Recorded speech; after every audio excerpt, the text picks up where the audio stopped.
The weather has kind of started to turn here in New York, which means walks, which means audiobooks, which means Audrey's in her happy place. Hi everybody, it's Audrey and welcome back to Chapter and Converse, and welcome to another round of books I have read recently. So I spent a very big chunk of the summer in kind of a low-key reading slump, but I am happy to say I feel like I've snapped out of it, knock on wood. Never want to jinx myself. But one of the amazing things that has happened is the weather has kind of started to turn here in New York, which means walks, which means audiobooks, which means Audrey's in her happy place. So we're going to get right into it. I have a bunch of books. Some of them are audiobooks, so I don't trust the number on this stack. Let's get into it. The first book I want to talk about is definitely one of the most beautiful books that I have read in this round of books, and this is The Ghostwriter by Julie Clark. So I picked this up a while ago when I was still slumping, so it got a little bit of a back seat, but when I was able to sit down and dive into it, I was like plowing through this book, and I loved it. So I read The Last Flight a few years ago and just absolutely loved it. I'm a big fan of Julie Clark's writing, and this one is a book about a writer, hence the name The Ghostwriter, and you know that I'm a sucker for a book about a writer. So we get a very kind of like dark and messed up family stories in this one. We get multiple timelines, we get multiple POVs, and I loved it. It was so smart, it was so clever. I had so many theories, I was wrong about so many things, and it's also just painstakingly tragic in so many ways, but it's amazing. So we are following Olivia Dumont in present day. So she has spent her entire professional life hiding the fact that she is the daughter of this renowned horror writer named Vincent Taylor. I get his name right. And Vincent is notorious not only because he's this famed horror writer, but also back in 1975, his older brother and his younger sister were murdered in their house, and Vincent was absolutely a person of interest at the time. So those murders were never solved, and this is something that has understandably hung over the family for all of these years. So once Olivia was old enough to move away and start over, she has changed her name and nobody knows who she is. So when the book opens, she is in a bit of a financial strait. Things are not going well for her. And she gets tapped to ghostwrite the newest horror book by Vincent. And her agent doesn't know who she is. Vincent has asked for her by name, and what turns out to be an assignment she would love to refuse is an offer she cannot refuse, and she goes to see her father and comes to find out that he is not writing a new horror book. He wants her to ghostwrite his memoir, where he wants to finally talk about what happened in 1975. So she winds up getting all the family history and has to pull together what actually happened and try to make sense of what her father is telling her and where's the truth and where are the lies. And it's so good. It's so good. It's so good. If this wasn't beautiful, I would have dog-eared all the pages, and there's no way I was going to deface this book. So believe me, I loved it so much. I highly recommend it. It's great as we're rolling into spooky season. There is, like I said, I mean, it is heartbreaking. It's set in Ojai. It's so not like atmospheric, but like you can feel like you're there. She does a great job of doing 1975, and I feel like she really captures the moment. She captures all the voices, and this story is both like wholly entertaining and also kind of an emotional gut punch to it. So I loved it. Read Julie Clark. Read The Ghostwriter. Then I went super, super classic. So I read Towards Zero by Agatha Christie. There is a new adaptation of this on BBC, and I wanted to watch it, but I wanted to read the book first, and I'm really glad that I did. So I'll talk about the book first, then I'll lightly touch on the adaptation. But this is about a kind of like group of people who are wind up in an isolated mansion on an island. Somebody gets murdered, and they need to figure out what happened. So kind of like my favorite trope ever. And I didn't realize this when I started the book, but there's this main character named Audrey in this one. Wait for my narcissistic video about characters named Audrey coming soon to a YouTube channel near you. The blurb says, what is the connection amongst a failed suicide attempt, a wrongful accusation of theft against a schoolgirl, and the romantic life of a famous tennis player? To the casual observer, apparently nothing. But when a house party gathers at Gull's Point, the seaside home of an elderly widow, earlier events come to a dramatic head. And then we have Superintendent Battle, who makes, I want to say, like at least one other appearance in an Agatha Christie book. I am slowly working my way through her books, and I'm not reading them in order. And it says it is all part of a carefully laid plan for murder. So we have Neville and Audrey Strange are divorced. They both wind up going to Gull's Point. They grew up there. They've known each other since they were kids. Neville brings his new wife, so that's a little bit complicated. And there's a, fully fleshed out cast of characters who are all there, a la Agatha Christie. And, somebody winds up getting murdered, and it doesn't end well for that person. And then we need to figure out, the detectives get called in to try and figure out what exactly happened. And I thought it was fantastic. So there's like a baby map in the front of this book. And where the house is called Salt Creek, where I was like, Saltburn now? What do we have going on here? So not quite Saltburn, but I thought it was really clever. I enjoyed it very much. I feel like I'm having like not that I never had an appreciation for Agatha Christie, but I feel like I'm having a different, newer appreciation for her books. And this one definitely worked a lot for me. Is that a way to talk about it? And I love the whole description, or like the explanation, like in the first chapter, of what Towards Zero is. So it talks about when the time comes, how the murder is the end. And it says they always begin in the wrong place in a good detective story. They begin with the murder, but the murder is the end. The story begins long before that, years before, with all the causes and events that bring certain people to a certain place at a certain time on a certain day. And it all is moving towards 0 hour, which is like when the murder happens. So everything is moving towards 0. I think it's such a clever title. I love knowing where titles come from. But Neville is a tennis player, which is why we've got the tennis court on here. Very famous.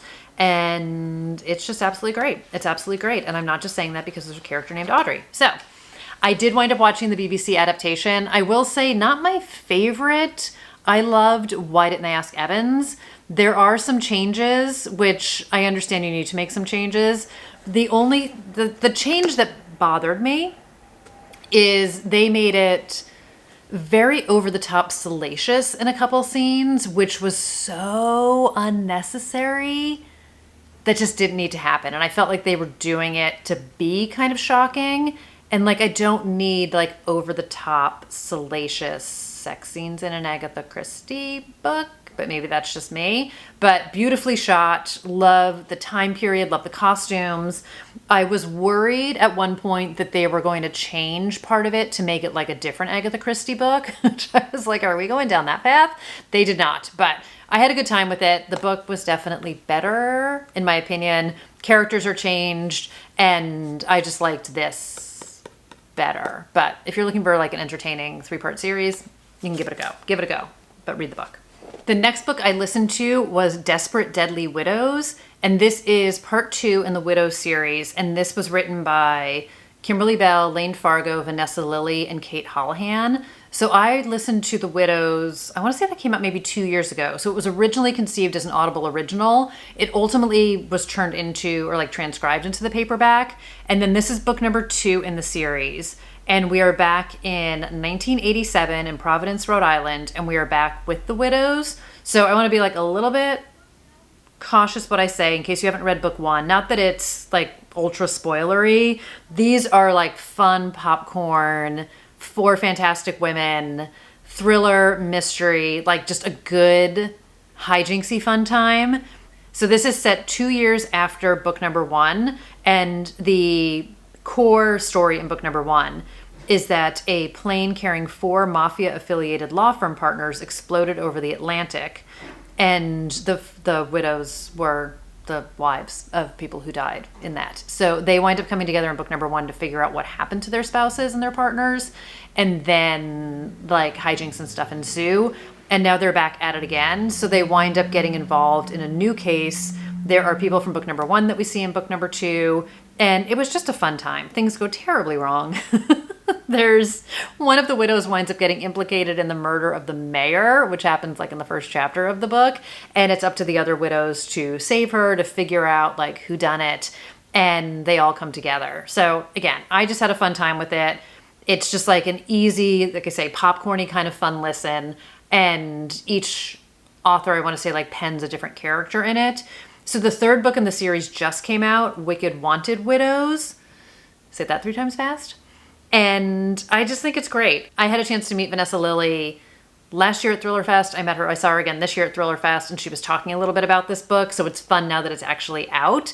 But if you're just looking for like a fun, bingey series, it's totally great. I have read other books by all 4 of these authors, and I love them all very much. So this one feels a little bit different than some of their other books, but it's just all of them coming together. I love the collab, and I just love like the 1987 of it all, because who wouldn't? But I want to say the new one. Let me just look quickly and see if I can find out. I feel like it's set in Boston. So Vanessa Lilly posted a bunch of pictures on her Instagram, and they were in like Southie and stuff like that. So I was like, oh, please, like bring me back. So book 3, okay, it says it was inspired by the real history from the Salem witch trials to the $1 billion Gardner Museum art heist.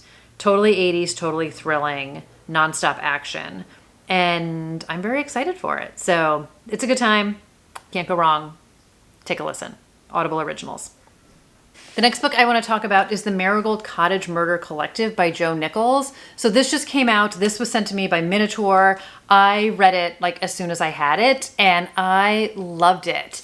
This was kind of like that Finley Expectant Detective by Cat Ailes.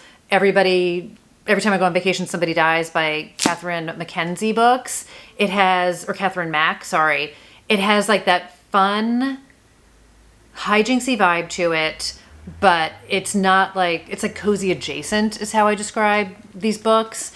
And it's got a great cast of like eccentric, fun neighbors in it. And again, somebody in their group winds up being accused of murder, and it's up to the rest of them to prove that person's innocence. So in this one, we are in San Diego, and it is this perfect little like cottage community, as you can see here. And then there's a little map.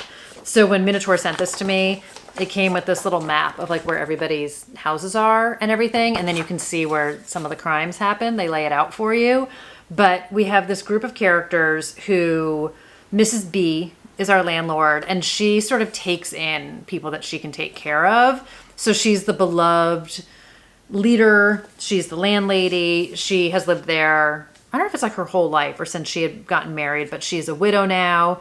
And she just really takes to people who maybe need a little extra help, need a little extra helping hand. And she just loves her community and will kind of do everything to protect it. So we have, like I said, an eccentric group of residents who live there. So Sophie is an anxious young playwright with a dark past. Hamilton is an agoraphobe who likes to overshare. Ocean is a queer sculptor raising 2 kids alone. Lily Ann is a perfectionist, and Nicholas is a finance bro who's hiding secrets. So they live there very happily. Did I say San Diego? They're in Santa Barbara. Get it right. Santa Barbara. Just minutes from the beach. So it says their peace is shattered when Anthony, a quiet, hulking, but potentially violent ex-con, moves in. So he's kind of got like some facial tattoos, and he's a bit imposing physically. And everyone's raising an eyebrow of why Mrs. B would have this man move in to what they think is their perfect little community.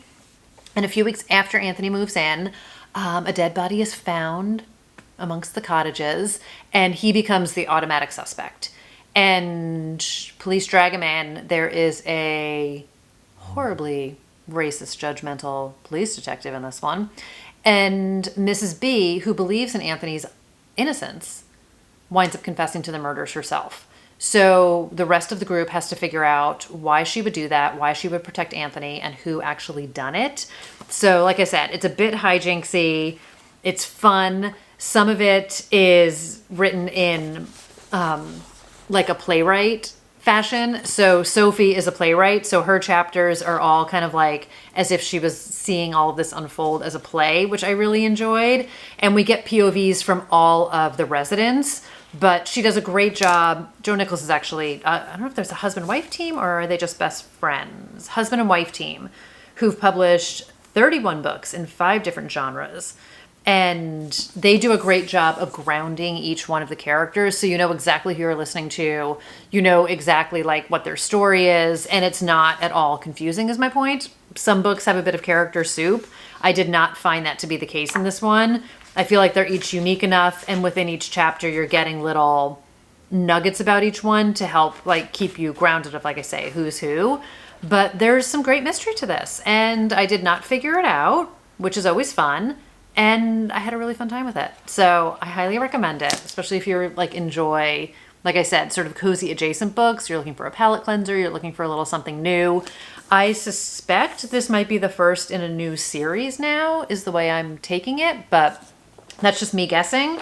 And I'm trying to think. I don't think it says anything on here. So it says it's perfect for fans of Thursday Murder and Only Murders in the Building.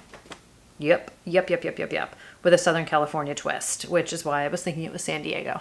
It's in Santa Barbara. But either way, it's fantastic. So thank you again to Minotaur. This one was great. That is going to do it for this recap of books I have read recently. So I have another video coming up. It is very new release thriller heavy that I read. So stay tuned for that coming up. And some more videos continuing my bookshelf unhaul and just some other ideas that are popping around. So let me know what you guys have read recently. Thank you so much for watching and being here. And I will see you guys in the next video. Take care, everybody. Bye.